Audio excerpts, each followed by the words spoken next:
You know, we're always told to read the ingredients on the products that we buy and use, but take a look at these ingredients. I mean, unless you're a chemical engineer, this Greek gobbledygook means nothing to you. You don't know what you're using on your body or on your kids. In fact, you can get more information about the chemicals in a dog's flea collar than you can about the chemicals in baby shampoo. Triclosan is a synthetic antibacterial ingredient that's a chemical cousin to Agent Orange. Is triclosan in any of the products you use? Well, we're going to find out. Linda Shea has been speaking out about chemicals that we use in the day-to-day products, and what she has to say is pretty scary. Let's start off with a word that we might see on the front of some of these things we buy: non-toxic. Does that mean anything? Well, non-toxic, according to the cosmetic industry, means that only 49% of the laboratory animals died in the tests. If 50% or more had died, then it would have been considered toxic. But because the cosmetic industry is self-regulated since 1938, nobody has a right to see any of those tests.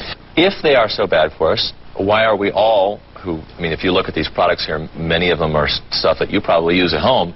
Why aren't we all sick or dead? Well, most of America is sick with some chronic fatigue. The immune systems are down. Visually, people have an accelerated aging.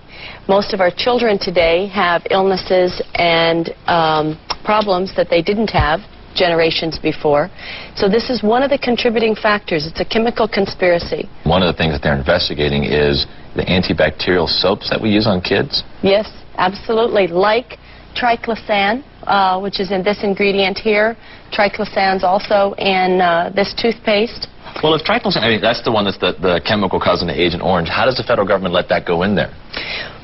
Again, because it's self-regulated. The cosmetic industry gets to determine all of its own safety data. Now, triclosan, according to the EPA, is a very serious insecticide-pesticide. It's got long-term effects. It is not biodegradable, so it might be around for 500 years. And as an insecticide-pesticide, it's a hormonal disruptor and may contain dioxin, which is a serious carcinogen.